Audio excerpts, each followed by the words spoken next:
আপনারা শুনছেন ত্রিদীপ কুমার চট্টোপাধ্যায়ের লেখা বড়দের 12 গল্প private detective. Hello, Sugata Sen বলছেন? বলছি। ভালো আছেন স্যার? কে বলছেন? প্রশ্নটা আগে আমি করেছি স্যার। কি মুশকিল, আপনি কে সেটা বলবেন তো। তার সঙ্গে কি আপনার ভালো মন্দ রিলেটেড? হতেই পারে। ম্যান টু ম্যান ভালো থাকা মন্দ থাকা ভ্যারি করে। কিরকম স্যার, একটু বুঝিয়ে বলুন প্লিজ। হ্যাঁ, ধরুন কেউ আমার কাছে বেশ কিছু টাকা পাবে, অথচ আমি অসুবিধের জন্য শোধ দিতে পারছি না। সে ফোন করলে বা দেখা হলে কখনোই আমি ভালো থাকতে পারব না। ভালো আছি বললেই সে চেপে ধরবে। বুঝলেন?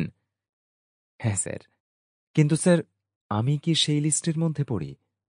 মোটেই না। ইনফ্যাক্ট আপনি কে সেটাই তো জানি না। আমার লিস্টে কোনো মহিলা নেই। ন্যাচারালি দেনা পাওনা রিলেশন নেই। এটা ঠিক কথা বললেন না স্যার। আপনার বিয়ে মোটামুটি ফাইনাল হয়ে গেছে। যা বাবা, এর মধ্যে আবার বিয়ে এলো কোত্থেকে? আসবে না স্যার? বিয়ে হওয়া মানেই তো দেনা পাওনা। পাত্রপাত্রী দুজনেই মনে মনে অঙ্ক কষবে, জিতল না ঠকল। বিয়ে হলো স্যার জীবনের সবচেয়ে বড় অঙ্ক। ভুল বললাম স্যার? না, আপনি তো দেখছি ডেঞ্জারাস। কে আপনি? বলে ফেলুন তো।